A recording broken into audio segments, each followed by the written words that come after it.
প্রতিষ্ঠাবার্ষিকী উপলক্ষে ইসলামী যুব আন্দোলন মাদারীপুর জেলার উদ্যোগে আয়োজিত আজকের এই প্রতিষ্ঠাবার্ষিকী সমাবেশের মহতারাম সভাপতি, উপস্থিত আছেন লাখো কোটি তৌহিদি জনতার ধর্মীয় আধ্যাত্মিক নেতা এবং আগামী বাংলাদেশের বিনির্মাণে যিনি অগ্রণী সেনানী হবেন আমাদের আমিরুল মুজাহিদিন, ইসলামী আন্দোলন বাংলাদেশের সংগ্রামী আমির হযরত পীর সাহেব হুজুর চরমনাই।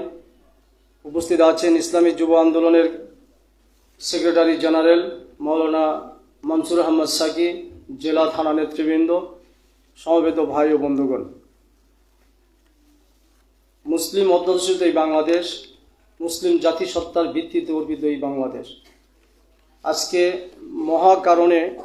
বিভিন্ন কারণে মহা সংকটে পরিণত হয়ে এই মুসলিম বাংলাদেশ আজ অস্তিত্বের সংকটের সম্মুখীন হচ্ছে বলে আমরা ধারণা করছি।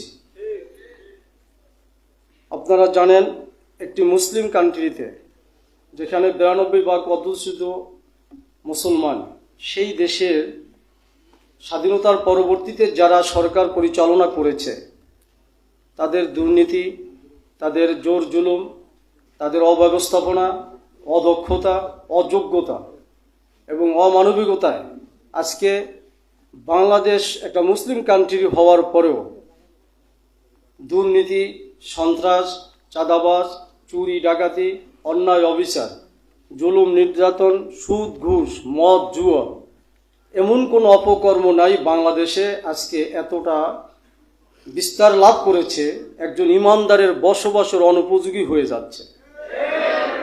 শুধু তাই নয়, আজকে শাসক গোষ্ঠীর অনৈতিক কাজ করতে করতে, হেসে খেলে, জোর জুলুম করে একটা অন্যায় করতে করতে আজকে এর প্রভাব কোথায় পড়েছে?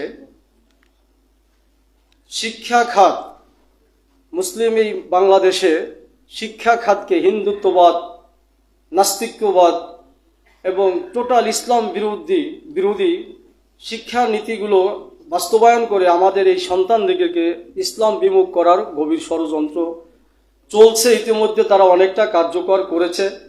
যদিও পীর সাহেব চরমনাই এবং এদেশের ওলামায়ে কেরামের আন্দোলনের মুখে তারা অনেকটা পরিবর্তন করতে বাধ্য হয়, কিন্তু ধ্বংস করার চিন্তাই তাদের মাথায় বেশি।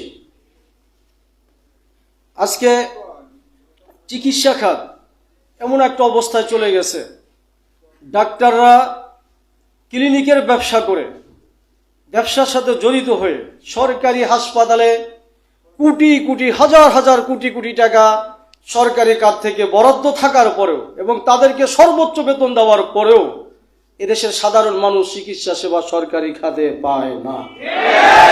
আজকেও পেপারে দেখেছি কয়েকটা জেলায়, নওগাঁ, লালমনিরহাটে ঘন্টার পর ঘন্টা বসে থেকে ডাক্তার রুম আটকিয়ে ফেসবুক, সোশ্যাল মিডিয়ায় ব্যস্ত থাকে। সাংবাদিকদের খবর দিয়ে এনে রুম খুলে তারপরে দেখে উনি ইউটিউব চালাচ্ছেন। 3 ঘন্টা ওখানে অবস্থান করে শত শত রোগী বাহিরে দাঁড়িয়ে রয়েছে।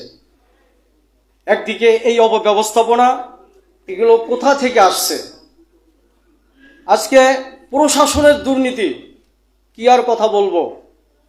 বিসিএস ক্যাডারে সাধারণত যারা যায় তারা একটু সভ্য হয়, ভদ্র হয়, মেধাবী ছাত্র হয়। আজকে এই সরকার এবং রাষ্ট্রের অনিয়ম ও দুর্নীতির কারণে হেসে হেসে অন্যায় অপরাধ করার কারণে আজকে বিসিএস ক্যাডার থেকে, সর্বোচ্চ ক্যাডার থেকে অধস্তন ক্যাডাররা পর্যন্ত এতটা দুর্নীতিতে নিমজ্জিত হয়ে গেছে। তাসিরটা কোথায় পড়েছে? বাংলাদেশের সর্বোচ্চ আস্থার স্থল হলো সেনাবাহিনী, সর্বোচ্চ আস্থার স্থল হলো সেনাবাহিনী। একদিকে তাদের কাছে আমাদের দেশের নিরাপত্তার দায়িত্ব এবং সর্বোপরি আমাদের আশার স্থল।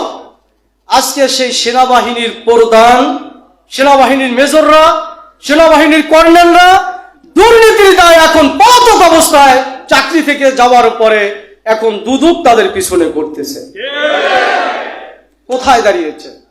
আজকে বিসিএস ক্যাডারের অফিসাররা এমন মানসিকতার হয়ে গিয়েছে, সাধারণ মানুষকে চুষতে তারা এমন অবস্থা সৃষ্টি হয়েছে, তাদের নীতি নৈতিকতা বলতে আর কিছু নাই।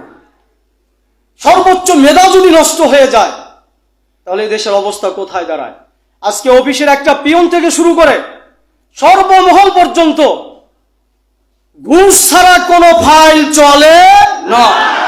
আর এমন করতে করতে এখন আমাদের মধ্যে অনেকেই আমরাও অভ্যস্ত হয়ে গেছি, যেহেতু টাকা ছাড়া চলে না, আগেও টাকা সেধে ফেলি। আমাদের কোথায় গিয়েছে? হারামকে হালাল হিসাবে আমরা এখন আস্তে আস্তে স্বাভাবিক পর্যায়ে চলে গিয়েছি। যেই গোটাটা আমরা ব্যবহার করতে পারি না, এর দায় কার? আপনারা সমস্ত কিছু অন্য অবিচার করবেন, রিজার্ভ খাত ছন্ন করে এদেশের জনগণকে চষার জন্য আপনাদেরকে ক্ষমতায় বসানো হয় নাই। জনগণের সর্বোচ্চ ফ্যাসিলিটি দিতে হবে। আজকে এমন দুর্গম অবস্থা, সিন্ডিকেট তৈরি করে আজকে ব্যবসার খাতটাকে এমন ভাবে জিম্মি করে ফেলেছে। আলু আজকে 80 টাকা 100 টাকা কেজিতে বিক্রি হয়, কি কথা ঠিক না ঠিক? মাঝে মাঝে কাঁচামরিচ 300 টাকায় কিনতে হয়। এমন কোন তরি তরকারি নাই যেটা 50-60 টাকা নিচে। মোট কথা আমাদের নাবিশ্বাস উঠে গিয়েছে। এদেশের সাধারণ অল্প আয়ের মানুষের এখন বেঁচে থাকা দূর হয়ে দাঁড়িয়েছে। এটা মূল কারণ হলো এই সিন্ডিকেট। আওয়ামী এই জালেম সরকারের কাছে সারা বাংলাদেশে 5000 লোক সিন্ডিকেটের মধ্যে নাই। এই 5000কে তারা নিয়ন্ত্রণ করতে পারে না, কিন্তু জনগণকে চুষে খাচ্ছে। প্রিয় ভাইয়ের আমার, সর্বোপরি যে সংকট এখন দেখা দিয়েছে,